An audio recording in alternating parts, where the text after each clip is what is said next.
At ako naman po si Harold Domingo. Kami po ay mula sa lagok ng Iba Zambales. Napadpad po dito sa Karatig Lalawigan ng San Antonio. At maraming salamat talaga sa Warrington's Resto Bar. Kami po ay naimbitahan para makapagbigay man lang ng mensahe po sa mga nakikinig sa atin. Yan. At ang next po natin ay isang uling original na awitin. Yo!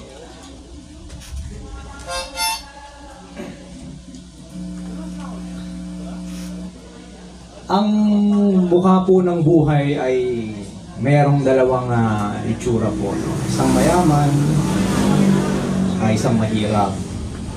At sa mayaman, meron din pong dalawang kalagayan.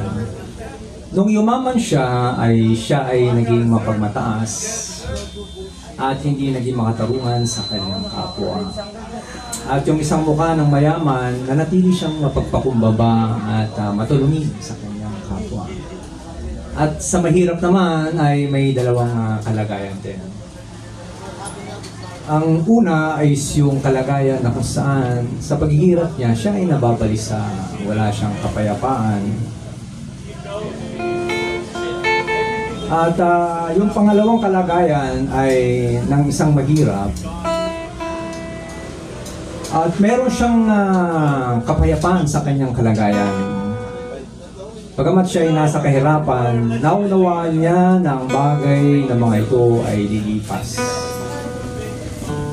At ang mensahe po na ito ay gustong iparating sa atin na ang lahat po ng bagay ay may katapusan. Wala pong mananatili, hindi po natin masasabi sa mga susunod na oras na tayo po ay sana nga po maging may kalakasan pa rin at buhay pa sa mga susunod na araw. Isang biyaya na makarating po dito sa Warrington's Resto Bar. Ang bawat isa talagang ito po ay pinagpapasalamat namin sa lunod ka. Ang title po nito ay Walang Kabuluhan.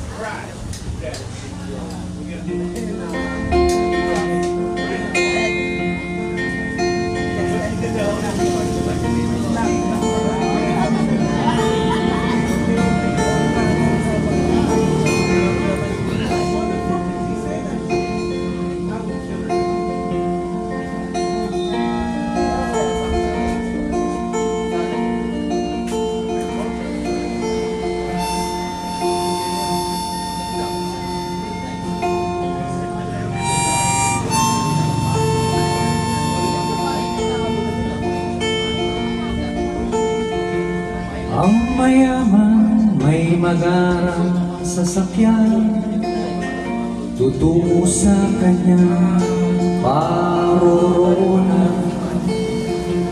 Ang mahirap ay walang sasakyan, tutungo rin sa kanyang paroroonan. Parehong makakarating sa pupuntahan, pareho lamang walang kabuluhan.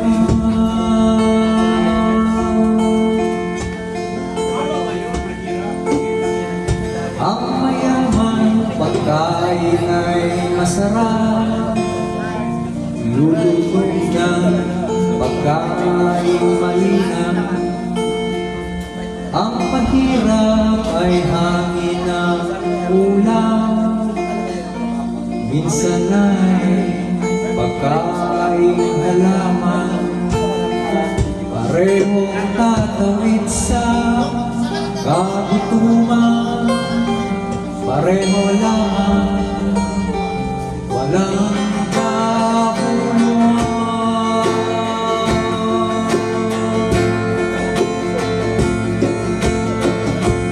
Ang mayaman ay magarang kasuotan, darang ng hubad niya katawan.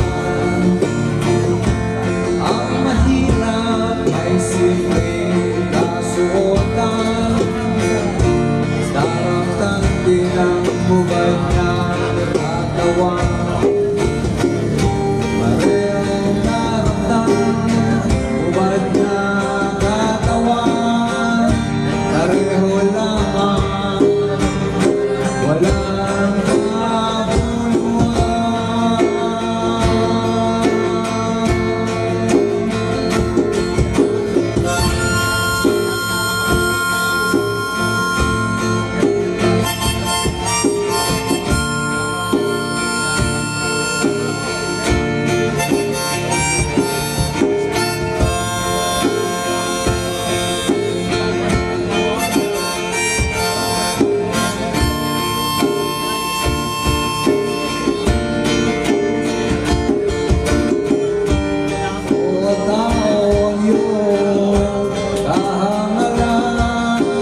ba